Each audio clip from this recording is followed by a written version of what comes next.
Another couple sentences written. I think this calls for a well-deserved break. Once again, I can finally breathe.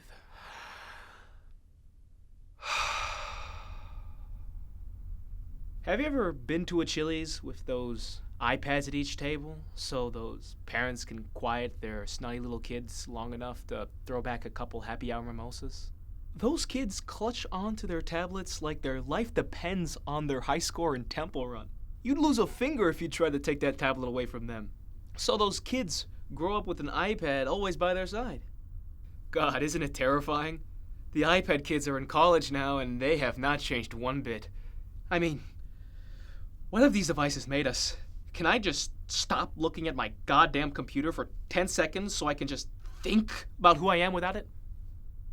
I sat down with a few iPad kids and asked them to put their phones away for a second, with some difficulty. Despite all their differences, none of them go a day without hours on an electronic. So, what better question is to ask than, are you an interesting person? Oh, I like to think so. I don't know, that feels very, subjective. Are you an interesting person? Am I an interesting person? Are you an interesting person? I'd like to say that I am. Are you an interesting person? I'd like to think so, but I'm not really sure. It depends on what everybody else says about me. Are you an interesting person? Oh yeah, I am. I have been told that multiple times. Only after, however, people say that they're in love with me, and then they're like, oh wait, you are just interesting to talk to. So that's the autism riz. Autrism, if you would. How much time do you think you spend in a day on your screen? Would you say that electronic time gets in the way of your studying? Yes. Oh, very much so. Because I'll be like, oh, I got something done. I'm going to take a 5-minute break. And then it's 3 hours later. And we just kind of move on. You tell yourself you're going to spend 5 minutes on it. It is then the next morning. And you don't know what happened. How much time do you think you spend on electronics each day? 5 or 6 hours. That would be a conservative estimate. How much time do you think you spend studying each day?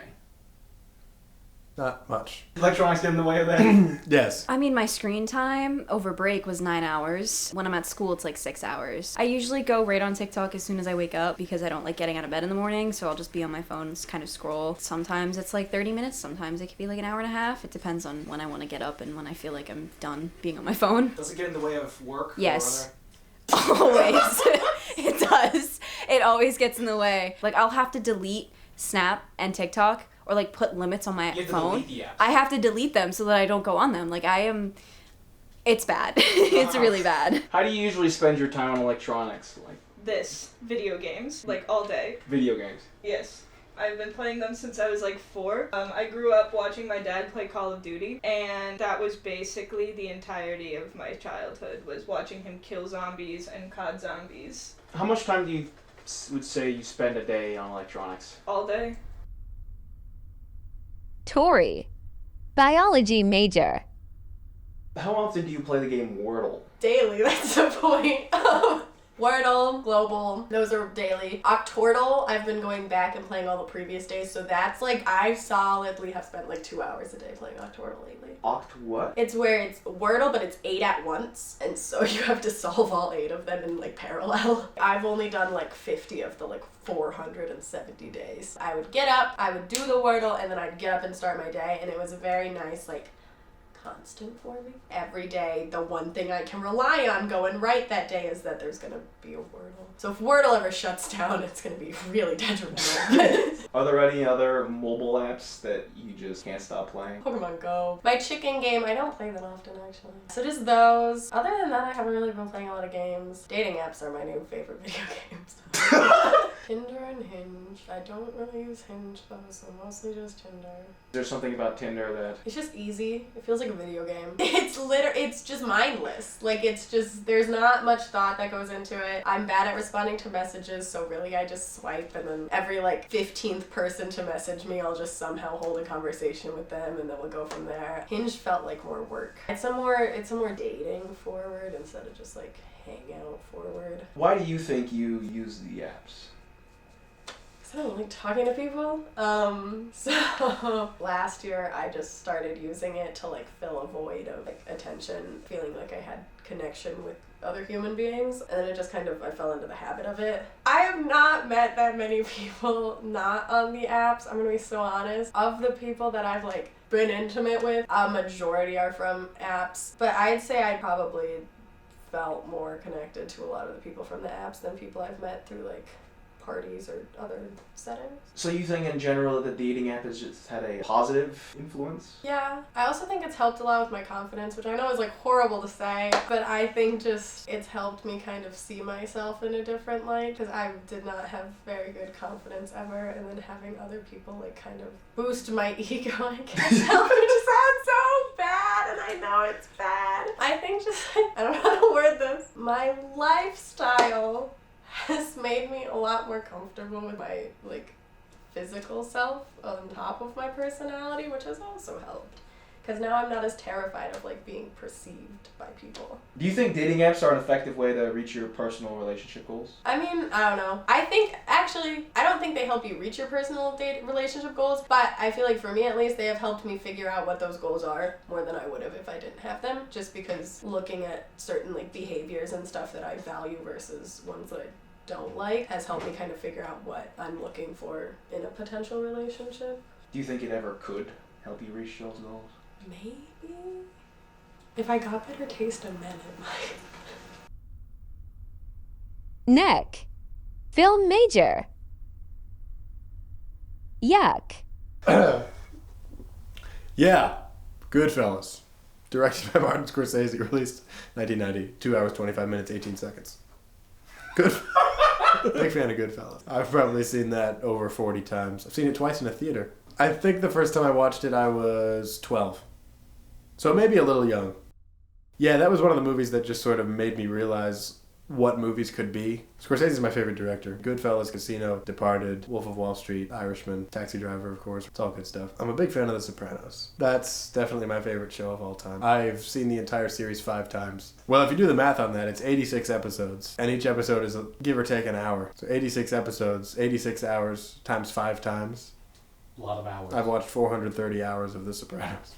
I own it on iTunes, which is silly because it's on HBO Max. I don't know, I think there's something about the disrespect of authority and just that sort of rebellious nature, but then also within the culture having like a strict moral code. I don't know, something about that dichotomy is interesting.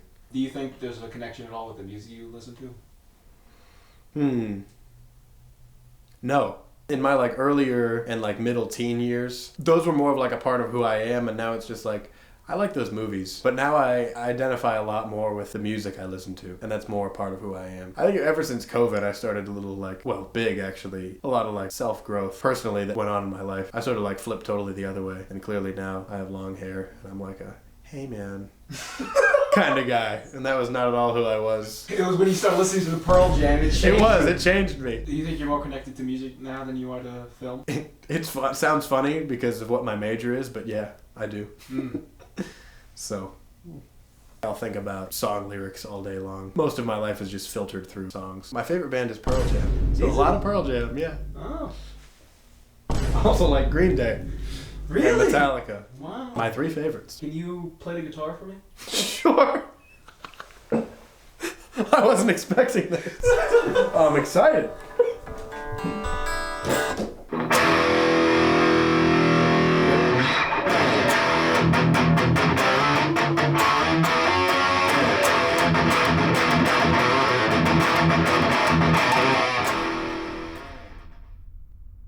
Lily. Journalism major.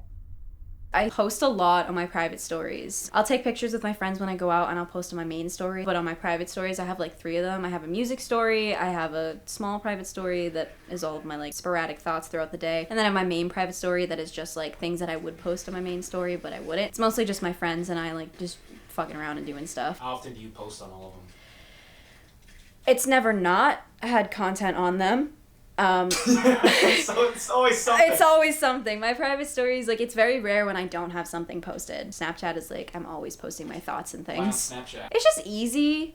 And it's just like, it's fun because you can just take pictures and videos and like caption it and just like post it, and everyone will see what you're doing, and you kind of can control like who you want to see what and who doesn't get to see anything. And then I have a lot of people, and I'm petty, so I like posting things that make me look good about myself, like look and feel good about myself on my main story, so that people that I don't like will see it and be like, oh my god, they're living. And that's You're not it. petty at all. I'm not petty at all. I'm not petty at all. No. Not at all. How many people do you have on each story? My main private story has 53. My small private story has 11. My music story fluctuates because I post about it and people join it and whatever. And then just overall on Snapchat, I have like 400 people.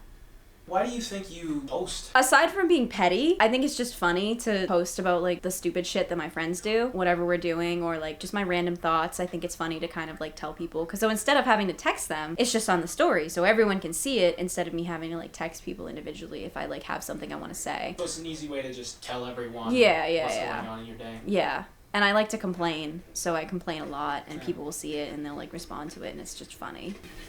Wow, this is making me sound crazy. I sound crazy. Do you think your Snapchat stories are an accurate reflection of who you are? Yeah, I think so. Like, it depends. In person or on social media, I don't hold back my personality, so it shows through whatever I do, and I have no shame in that, so most of the time I'm pretty transparent. Sometimes I'm not. Does social media ever make you feel insecure or Yes. anxious? Yeah, it does. It does a lot. But, like, not as much as it used to. It used to be worse. And now I just don't care, because I'm like, yeah, what am I supposed to do about it? Sometimes you'll see a TikTok that's just kind of like, it'll be explaining a situation that you've been in, an exact situation of how you feel, and you're kind of just like, damn, like, I'm being reminded of shit that happened to me before, and now I'm upset and sad and insecure. Or, like, you'll just see someone and you're like, oh, I'm jealous of how you look. I wish I looked like that. I wish I could do that. Like, I don't know. A lot of times I'll see, like, creators who post, and they'll have features that I'm like, damn, I really wish I had that, or, like, I don't know. Just a lot of stuff about my own personal identity as well that I'm like, damn, I wish I could actually look like you and not have to be ultra feminine all the time. So it's usually like just people's bodies. Yeah, it's a lot of internal shit I have to work through. It's not their fault. It's just me being like, damn, I really wish one day. When will it be my turn? When will it be my turn? Took me a second. Lauren, anthropology major. So, while I was setting up the interview with Lily, you played a bunch of meme sound bites. Yeah. Can you play me your favorites? Yes! These are my favorites. Ah. I love pressing buttons and then making silly noises. I could not tell you why. I just am like, ha ha ha. Sound. This is one of my favorites. A classic. All of the FNAF music is fun. It's all FNAF.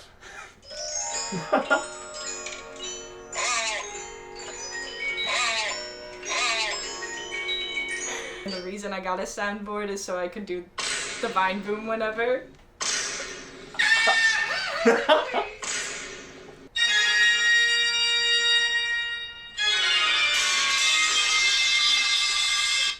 I love Metal Pipe Falling. One time I put that on and it was complete silence for like an hour, but occasionally the sound of a metal pipe falling will play. I put that on while Lily was here, and they've been obsessed with that video. We would just be sitting there and all of a sudden, clang. I just think that they're very funny. Lily can't stop yelling, and my type of validation, like, you know how you need that? My type of validation is people laughing at my jokes, because the only thing I was good for growing up was being funny. Look, if no one's gonna like me for, like, who I am as a person, might as well be silly. Since I asked everyone else, it's only fair to put myself in the hot seat. Am I an interesting person? Do I look like one? God, I hope not. I couldn't ask for more than what I have now. I'm comfy. I watch movies, watch YouTube, anime, TikTok, this and that. So, I'm gonna sit here and stick with what I know, what I'm comfortable with. Because what else can I do? Yeah. I don't know.